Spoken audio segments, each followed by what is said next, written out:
बहू की आज़ादी। मैं तुम्हारी माँ के बंधन में और नहीं रह सकती। मुझे अलग घर चाहिए जहाँ मैं खुल के सांस ले सकूँ। पलक रवि को देखते ही ज़ोर से चिल्ला उठी। बात बस इतनी थी कि शुलभा जी ने रवि और पलक को पार्टी में जाता देखकर इतना भर कहा था कि वो रात 10 बजे तक घर वापस आ जाए। बस पलक ने बात को तूल दे दिया और 2 दिन बाद ही उसने किरण के घर किटी में उसे मकान ढूंढने की बात भी कह दी। मुझे मम्मी जी की गुलामी में रहना पसंद नहीं पलक।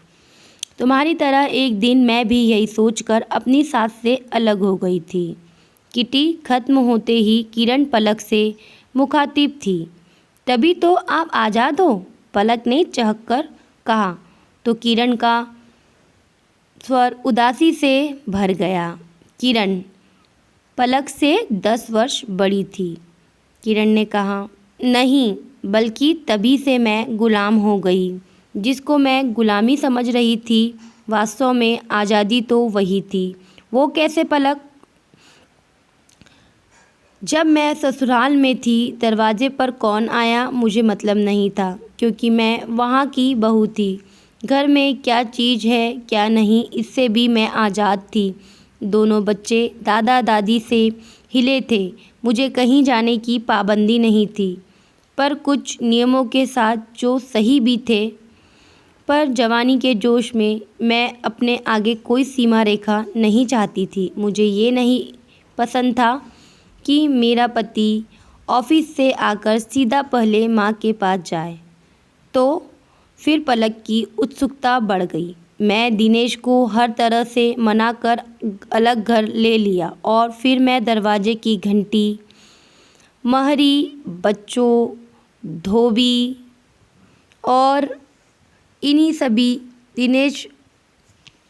दिनेश सबके वक्त की गुलाम हो गई। अपनी मर्जी से मेरे आने जाने पर भी रोक लग गई, क्योंकि कभी बच्चों का होमवर्क कराना था तो कभी उनकी तबीयत ख़राब है। हर जगह बच्चों को ले नहीं जा सकते, अकेले भी नहीं छोड़ सकते, तो मजबूरन पार्टियां भी छोड़नी पड़ती। जबकि ससुराल में रहने पर ये सब बंदिशें नहीं थी। ऊपर से मकान का किराया और फालतू।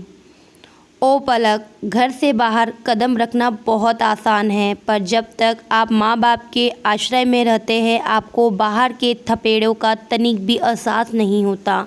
माँ बाप के साथ बंदिश से ज़्यादा आज़ादी होती है, पर हमें वो पसंद नहीं होती। एक बार बाहर निकलने के बाद आपको पता चलता है कि आज़ादी के नाम पर खुद को अपने पाँव में जंजीर डाल ली। बड़ी होने के नाते तुमसे बस यही कहना चाहती हूँ कि जिसे तुम आज़ादी समझ रही हो यह तुम्हारी गुलामी है। यही कहूँगी, सोच समझ कर ही ये कदम उठाना। मन ही मन ये गणित दोहराते हुए पलक एक क्षण में निर्णय ले चुकी थी। उसे किरण जैसी गुलामी नहीं चाहिए। घर की ओर चलते बढ़ते कदमों के साथ साथ ही वो मन ही मन बुदबुदा रही थी कि घर पहुंचते ही सासू माँ के पैर छूकर क्षमा मांग लूँगी और सदा उनके साथ ही रहूँगी। माँ बाप को साथ नहीं रखा जाता, माँ बाप के साथ रहना होता है। तो आपको कहानी कैसी लगी ज़रूर बताइएगा, और अगर कहानी अच्छी लगी है तो लाइक करें, शेयर करें और चैनल को सब्सक्राइब करें। धन्यवाद।